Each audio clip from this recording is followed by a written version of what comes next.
আমি গিয়েছিলাম বিড়ি কিনতে, ফিরিয়ে আসার পথে পুলিশে ধরে আমায় গাড়িতে উঠায়। কিরে মদন, তোকে না বলেছিলাম টেবিলগুলো পরিষ্কার করতে? তুই ওখানে দাঁড়িয়ে দাঁড়িয়ে গান গাচ্ছিস।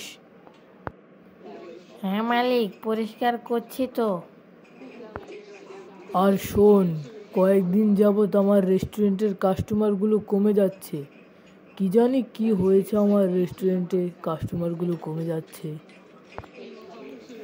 কাস্টমার কমে যাবে না, নিজে যে 2 নম্বরই ব্যবসা করেন।